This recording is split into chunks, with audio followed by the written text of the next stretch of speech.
Is America becoming more pro-Ukraine? Maybe. I mean, just in the last couple days, we've got a senior Republican senator saying that Putin has disrespected President Trump and that Russia thinks we're scared of them when we really shouldn't be. And then Ben Shapiro, the founder of the conservative news outlet Daily Wire, suggested, hey, maybe we should send more weapons to Ukraine. Maybe the tides are turning. But let's get started with some statements a couple days ago by Republican Senator John Kennedy talking to Fox News, where he says, hey, under the Biden administration, we were appeasing Russia. We were too soft. We need to take a stronger stance, not a weaker one. Let's give that a listen. I think, Shannon, America is paying the price right now for President Biden's appeasement. The Biden people believed in diplomacy, first, last, and always. We're in a knife fight with Russia and China and Iran, and the Biden people wanted to quote Socrates to them. Putin has reneged on every promise that he has made to President Trump. His latest proposal is, well, nothing. He wants to keep all the territory that he's taken. He wants to prohibit Ukraine from joining NATO, and he wants America and Europe to stop helping Ukraine. Look, I like that we're starting to see more pressure from the president on down towards Russia because we really haven't seen that so far in these negotiations. But it's worth getting into this Russian proposed ceasefire. They officially rejected the one put forward by the United States last week. And Sergei Lavrov, their foreign minister, rolled out some new terms a couple days ago. Kind of what we've seen in the past, no real change, but some interesting pieces here, so we'll run through it. They said Ukraine must refuse to join NATO and remain neutral. Kyiv is obligated to stop legislatively and physically destroying everything Russian in Ukraine. Crimea, Sevastopol, DPR, LPR, Kherson, and Zaporozhye must be internationally recognized as Russian territory.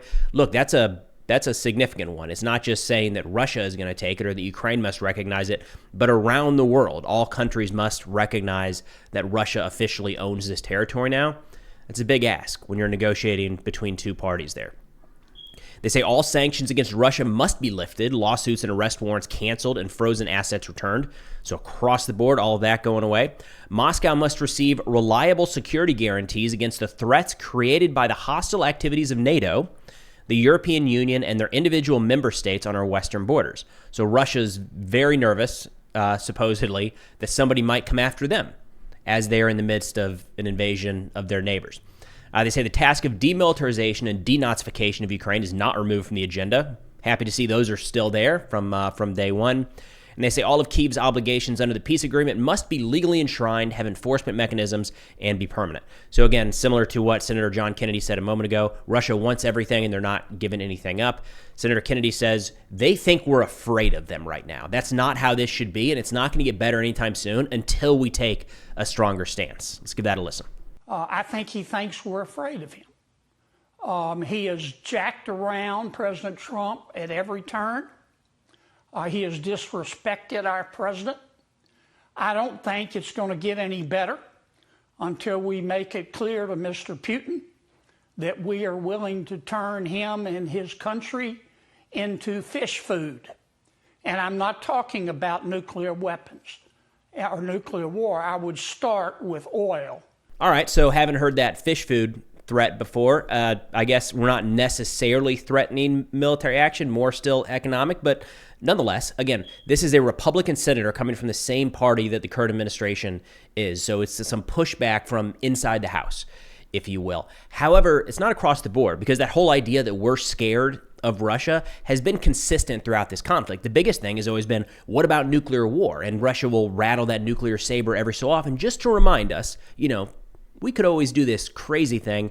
Unfortunately, that concern around nuclear war, which is a very real concern, but what Russia plays up to their advantage, was just echoed by Vice President J.D. Vance yesterday. Let's give that a listen.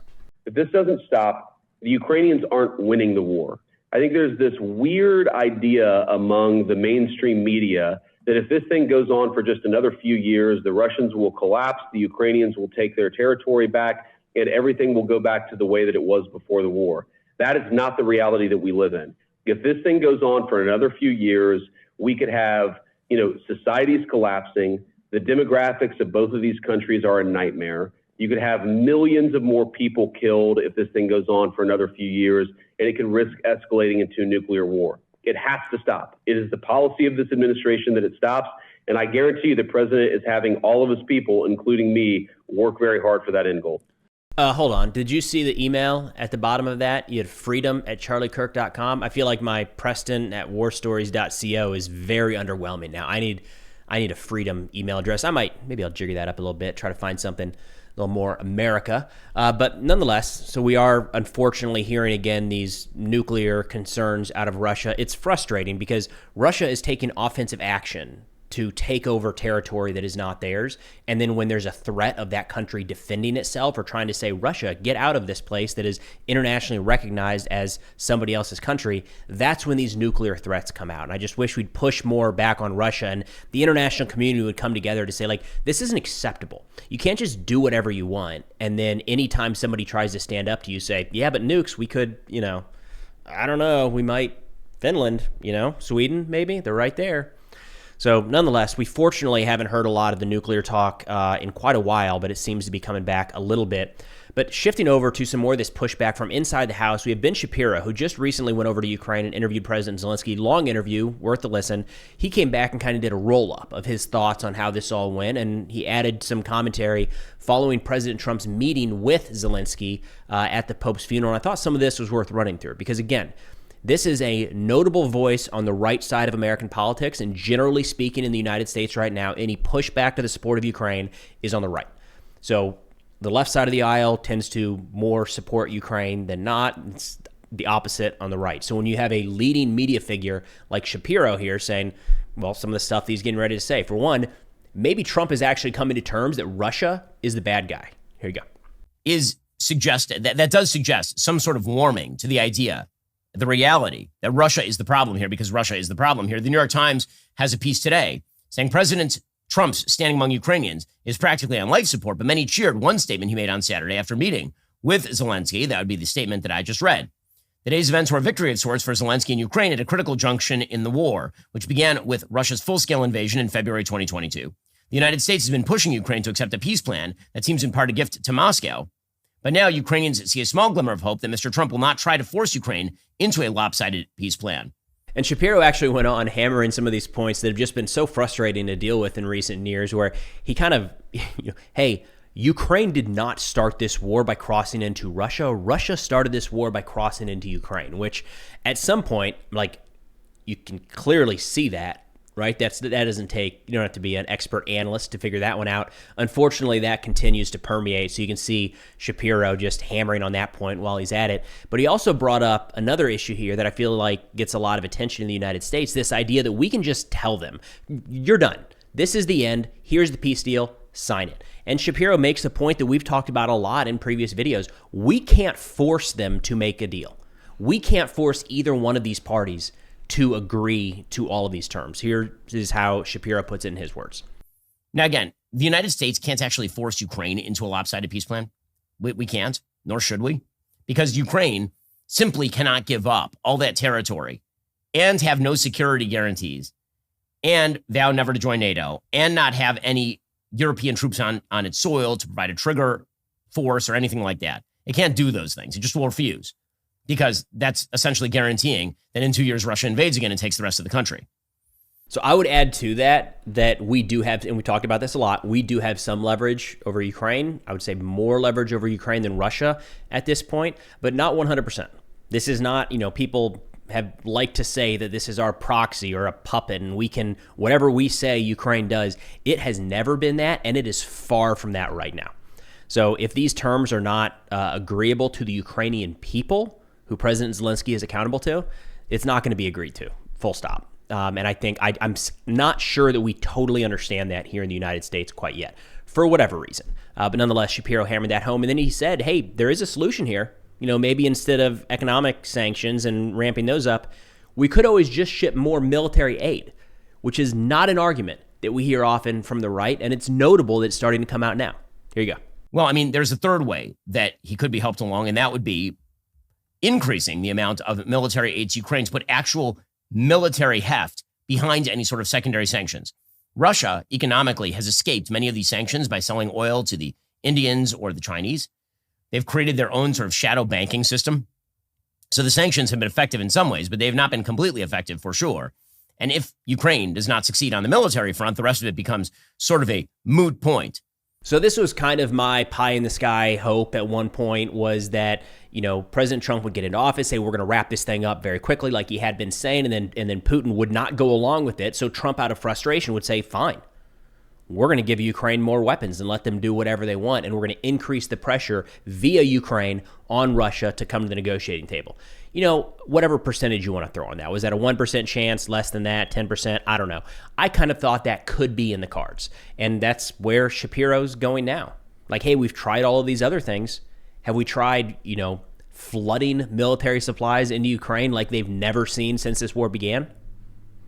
Maybe. Of course, we'd have to compete with the concerns of Vice President Vance from just a moment ago that any continuation of this war could lead to World War III and or a nuclear exchange. But it's not just pushback from the vice president. We also have some interesting comments here from National Security Advisor Mike Waltz, who traditionally has been relatively hawkish when it comes to deterring Russia and supporting Ukraine. And we've seen some sort of shift there that I can't entirely explain.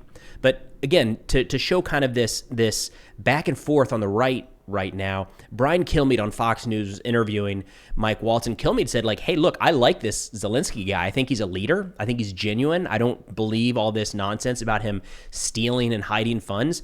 And then Waltz kind of stepped in and said, yeah, but he doesn't want to end the war, and he's disrespectful to the president. It was a weird exchange. But again, I think it highlights some of the mixed emotions on the right now. Let's give that a listen. I couldn't be more impressed with Zelensky. I'm not one person who thinks there's a secret agenda. I don't think he's socking money away in banks in Cayman Islands. As a leader, I think a lot of the time he's a little angry because he's been at war. You can understand spending anyone. He literally feels like he's been at war for 3 straight years. And the people that are dying, he actually knows their families. Yeah, well, I will say Ukraine was is one of the most corrupt countries in the world. We always have to guard the taxpayer dollars, and there have been billions going in. And I remember I was sitting in Congress, the previous administration had all of the appropriate oversights going in. So we have to keep a hard eye on that. But secondly, yes, he has been at war, but we have to find opportunities to end the war. And one could have only thought, rather than trying to correct, but rather than trying to correct the president of the United States and the vice president in the Oval Office when he was invited there for the first meeting and could have sat side by side with the president, signing a minerals deal that bound our economies together for the foreseeable future. You want to talk about a security guarantee? That would have been phenomenal. I think that was a historic and missed opportunity. So I don't know. That was kind of a weird exchange. It feels, personal opinion here, it feels almost personal for Waltz. Kilmeade brought up a good point that I think resonates with a lot of military veterans, like Waltz is, former Special Forces officer, served in at least Afghanistan, maybe Iraq, a lot of time in uniform, right? And Kilmeade brought up, hey, Zelensky knows the people who have been killed, right? He knows their families. This is very personal to him, and it is by all accounts. And Waltz kind of moved right past that into, we need more accountability. And yes, never a problem. More accountability is never going to be a problem. I don't think that's a big issue. And then talking about how Zelensky was disrespectful in the White House. And look, Zelensky's not our president, okay? He's the president of an allied nation. There's no obligation that we are always nice to him or always say good things about him or never criticize him, anything like that. It just felt like a weird moment there where, did we really need to revert back to what was, quite frankly, an embarrassing moment, I think, all around. Even if you think the United States was right in all of that, just the defaulting into yelling back and forth in front of cameras, I don't think was a good look at all. So it seemed like there was an opening there to say, yeah, we're working towards this. We think we're making progress and we're coming along nicely. Seems a little personal there. But again, we're talking about Waltz and Vice President Vance at this point. What we're seeing in the media is kind of a pushback still against supporting Ukraine or backing Ukraine in this conflict. But we are seeing Brian Kilmeade, Ben Shapiro, and of course the Republican Senator John Kennedy all in the last couple of days kind of come out and say, hey, I don't know. Maybe these are the right guys to back. Maybe these are our friends. Maybe this is where we should be in this conflict, which is not... It's a shift that we didn't see on the right side of the aisle just a couple months ago. So I think it's notable, and it's something we're going to keep an eye on. But that's all I've got for now. Thanks for watching, and I'll see y'all next time.